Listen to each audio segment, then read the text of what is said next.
Assalamualaikum dan salam sejahtera. Apa khabar adik-adik? Sihat?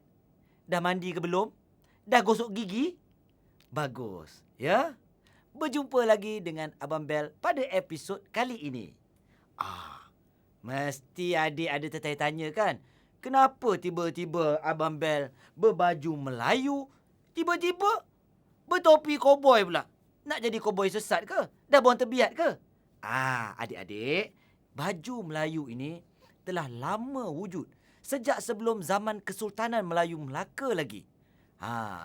Dan kita warisi hingga ke hari ini. Cara Abang Bel berpakaian, berbaju Melayu tapi bertopi koboi ini tidak sesuai kerana baju Melayu sesuai jika dipadankan dengan songkok, dengan kopiah ataupun tanjak. Baiklah adik-adik, bagaimana pentingnya memakai baju Melayu dengan betul, begitu juga pentingnya topik yang ingin diperkatakan hari ini, iaitu mengenai penanda wacana. Adik-adik, pentingnya penanda wacana ini ialah ia mewujudkan pertautan dan kesinambungan ayat dengan frasa dalam wacana yang adik-adik tulis. Apakah maknanya penanda wacana tu? Adakah ia sejenis roti canai? Kita tengok. Penanda wacana didefinisikan sebagai rangkai kata yang berfungsi menghubungkan sesuatu idea, hujah dan pandangan seseorang semasa menulis atau berucap. Adik-adik, faham kan apa maksud penanda wacana? Penanda wacana ini ibarat jambatan yang menghubungkan idea dan hujah adik-adik semasa adik-adik menulis atau berucap. Salah menggunakan penanda wacana, tulisan ataupun ucapan yang adik-adik bagi itu tidak mantap dan mungkin tidak difahami oleh si pendengar ataupun pembaca. Jadi sekarang ini, apa tujuannya menggunakan penanda wacana ni? Tujuan penanda wacana ialah menyambungkan ayat dengan ayat dan menghubungkan perenggan dengan perenggan agar berlaku kesinambungan antara ayat dan perenggan serta ayat menjadi gramatis. Nampaknya adik-adik perlu mengambil berat penggunaan penanda wacana ini dalam penulisan adik-adik. Penggunaan penanda wacana yang kurang tepat akan menyebabkan seluruh wacana tidak mempunyai kesatuan dan pautan cerita yang tidak lengkap. Macam jabatan tadilah. Kalau roboh, jatuh adik-adik dalam air. Baiklah, mari kita tengok contoh-contoh penanda wacana. Antara contoh penanda wacana ialah dasar warsa ini lazimnya dalam keadaan, sementara itu, hal ini demikian kerana, sebagai contohnya. Adik-adik faham kan? Penanda wacana yang abang terangkan tadi lazimnya digunakan dalam karangan ataupun esei. Adik-adik tidak boleh menggunakan penanda wacana sewenang-wenangnya tanpa melihat kesesuaian dan ketepatan menguraikan maklumat dalam penulisan adik-adik. Tu dia. Baiklah adik-adik. Lepas ini, abang akan ceritakan lagi fungsi-fungsi penanda wacana ini. Tapi sebelum tu, abang nak tengok kuda abang dah makan ke tidak. Abang pergi dulu.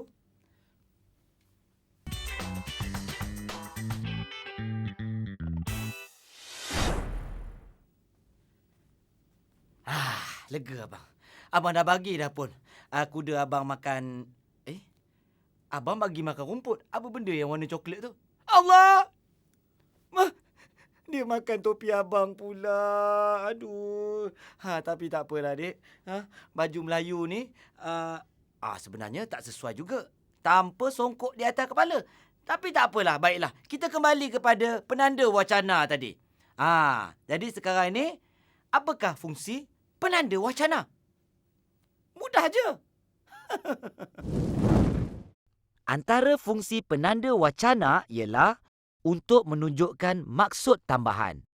Penanda wacana ini juga berfungsi untuk memberi penerangan meluas tentang sesuatu topik yang telah dibincangkan. Contohnya, lebih-lebih lagi, malahan, lagipun, justru. Di samping itu, sejajar dengan itu, tambahan pula, sehubungan itu, selain itu, selanjutnya. Contoh ayat. Sejajar dengan itu, guru disarankan mengadakan kelas tambahan bagi membantu pelajar menghadapi peperiksaan. Penanda wacana juga digunakan untuk menunjukkan maksud sebaliknya atau bertentangan. Penanda wacana ini berfungsi untuk menerangkan situasi berlawanan atau pertentangan pada maklumat yang baru diperkatakan sebelumnya. Penanda wacana ini juga menjelaskan maksud sebaliknya atau pertentangan daripada keterangan dalam ayat terdahulu. Contohnya, sungguh pun, walau bagaimanapun, walaupun demikian, kendati pun, biarpun begitu, padahal. Contoh ayat. Sudah 2 hari Karim tidak hadir ke kelas tuition. Katanya dia demam. Padahal setiap petang dia berada di padang bermain bola dengan kawan-kawannya.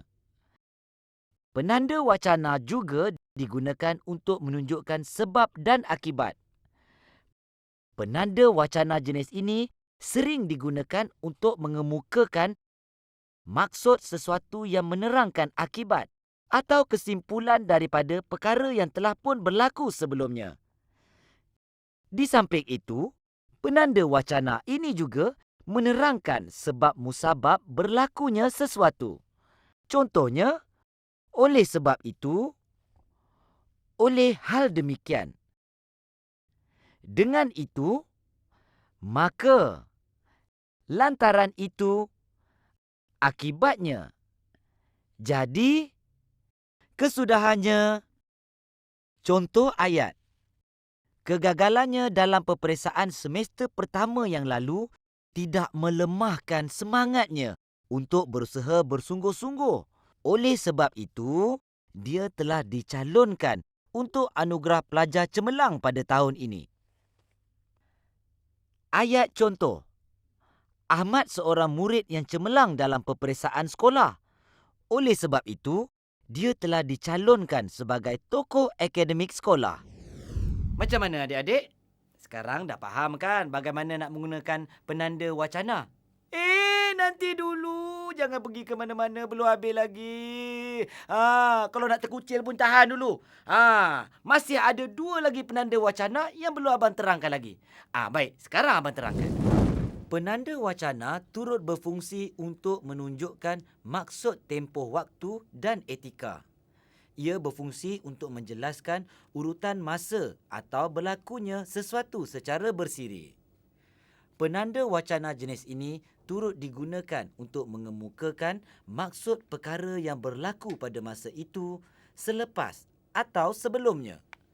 Contohnya, berbalik kepada hal tadi, akhirnya, sementara itu, sejenak kemudian, seterusnya, selepas itu, kemudian, dalam pada itu.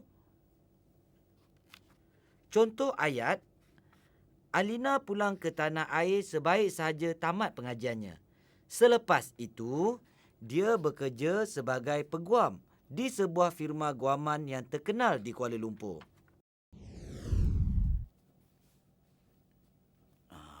Barulah sesuai pakai songkok.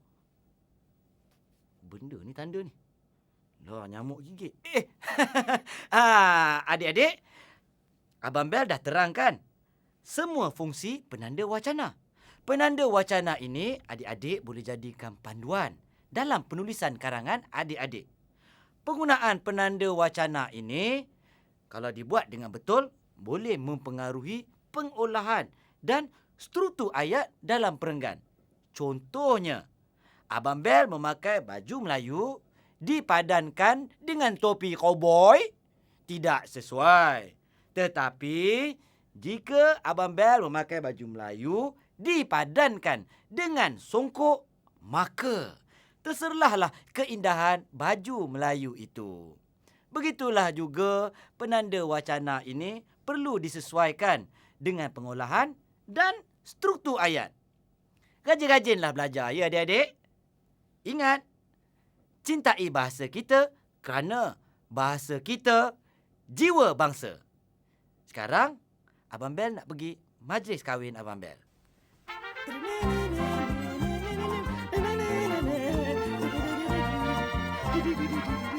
Ewa.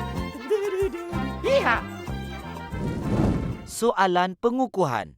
Pilih jawapan yang paling sesuai untuk mengisi tempat kosong dalam ayat-ayat di bawah. 1. Setelah ditanya oleh ayah, abang mengaku menyebabkan basikal Zahim rosak. A. Lagipun. B.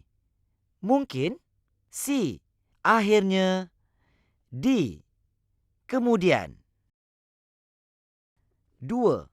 Setelah 10 daripada 15 orang peserta menarik diri, program lawatan itu terpaksa dibatalkan.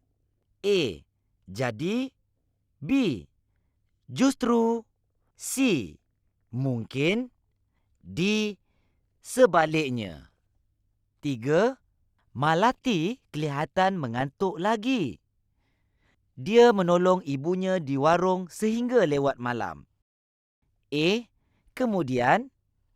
B. Namun. C. Mungkin. D. Selain itu.